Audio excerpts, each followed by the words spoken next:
It's a great pleasure for me to be here. Happy to be here. Been coming for several years, and I'd like to just see how many people have read Men Are From Mars, Women Are From Venus, if I could just see.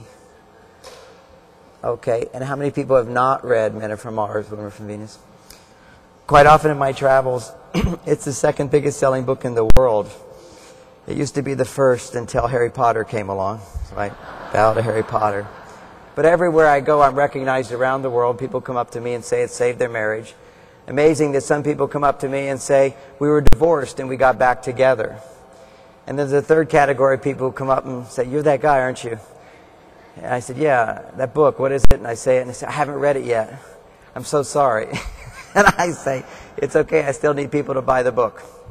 So I won't be selling that book today, but I do have a booth where I do have my new book, which is Why Mars and Venus Collide, which was just mentioned. And it's really, in a sense, I rewrote the book Men Are From Mars, Women Are From Venus, or at least part of it, 20 years later. Because there's been so much research done now in the universities on gender differences and how our brains are different, how our hormones are different, how we react differently to situations, how we react differently to stress. And I became very particularly interested in stress because I have a wellness center in Northern California the last 8 years where I'm a health researcher and very much am committed to staying healthy and young myself. And my MO is whatever works, whatever I'm interested in, I just stand up and teach since I'm good at it. Well, what I found in all looking in my wellness research as well as my gender-specific research and all the research on how men and women are different, there's a tremendous connection here in terms of our wellness and our health and our anti-aging process and the quality of our relationships. And the quality of our relationships is directly related in many cases to a positive understanding of gender differences. So I'm just going to give you a sense, about 20 minutes of positive understanding of gender differences so you get where I'm coming from here, and you know there's plenty of room for more research. And then I'm going to tie that into anti-aging. First of all, the number one thing we want to remember is that research statistics show that happily married people live longer and are healthier, period. Now, I know you want to make people healthy and help them to live long, but I know you also want to live long yourself and be healthy. So this material is relevant to you. Maybe you don't feel qualified, most people don't, to give people advice on their marriages and how to be happy. Particularly today, people just give them a pill. Hopefully that will help. It doesn't always help. I'm going to talk a little bit about our dependence now. We've sort of shifted from counseling into handing people pills, antidepressants, anxiety, sleeping pills, so forth, when they're having trouble. And I'm going to talk about other alternatives to that. But first of all, let's just look at the differences between men and women and why that's so significant. One of my favorite examples that has helped so many people in terms of relationship is for both men, but more importantly women, to understand how men are different in terms of how we cope with stress. Now, if you just go along with me in the metaphor of men are from Mars, women are from Venus, it just lightens the subject up. Because when I started teaching this 20 years ago, it was a very serious subject. Nobody wanted to talk about how we're different. Everybody said we're the same. And there's a reason for that. Women were moving into the workforce.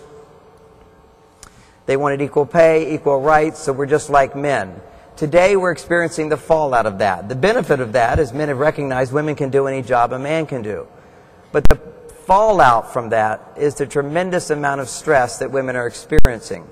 Not because of the jobs they do, but because they've often given up their nature.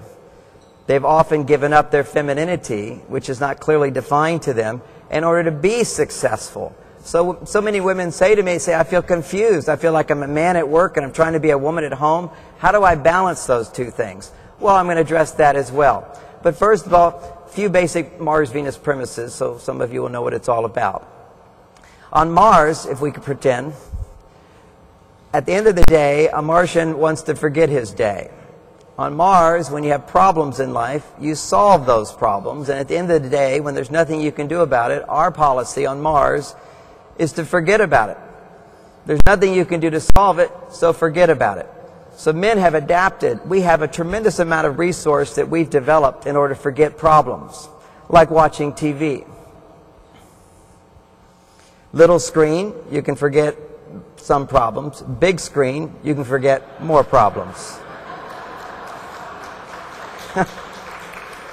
I remember when big screen TVs came out, I used to sit in the store for a couple of weeks, just in those couches where you can view them, to listen to all the couples arguing. And they did. Every couple came in and argued. He wants the biggest screen. Why? Where are we going to put it? What's the point? Well, we're going to learn today the actual physiology of why bigger screens work for men. But more importantly, the principle is, if you can't do something to solve a problem, just forget it. Now let's go over to Venus. On Venus, they say, well, if you can't solve a problem, then at least we can talk about it. So he comes home, she comes home, he's trying to forget his day, and she wants to talk about her day. And they have another rule on Venus. It's rude to just start a conversation and talk about yourself. So two women, if one woman wants to talk, she'll say, oh, Jane, how are you? Tell me about your life. What about your kids? And once Jane talks for a while, then Mary gets a chance to express what she wants to say. So women have this urge inside to get their husbands to talk when their husbands come home. And what's his urge when he comes home? He wants to forget his day. And if you finally get him to talk about his day, it's like pulling teeth. Then you punish him because now he has to listen to you talk about your day. There's a happy compromise here we'll get to. But simply put, which was one of the key items of Men Are From Mars, is that all men have a cave. The cave looks a little different. A lot of men today, their cave is watching a big screen TV. For some men, it's reading the newspaper. For some men, it's sitting on their lawnmower and just driving around the yard. For some men, it's going to the gym. But it's some place that you can go where you're not having to feel responsible to solve anybody's problems. You've got to shift into problem-solving mode. We'll call that action mode. And then you've got to shift into rest mode, which is forget about problems, stop solving problems. Serious mode, relaxation mode. Plato talked about this. He said it was the importance of frivolous activities. Is that you have to work hard. That uses the left side of the brain. Then you've got to relax through frivolous activities so this part of the brain can rest and regenerate itself. He wasn't talking about women. Women can't relax. So men give up trying to say, honey, just forget it. She'll talk about problems. He'll say, what's the point? Why are you telling me this? Or he's given up saying that because he tried it and never worked. So every Martian has his cave. He comes home from work, he goes to his cave, and it's a clear sign on that cave, and it says, do not enter or be burned by dragon. And women don't read our language, and they go, welcome, come on in, let's talk about the day. I'm bored. So you come into that cave, and you get an irritable guy. He wasn't irritable before. He's happy and content, watching his show, relaxing. And you come into that cave, and you say, how was your day? So he gives you short answers to subtly hint he doesn't want to talk.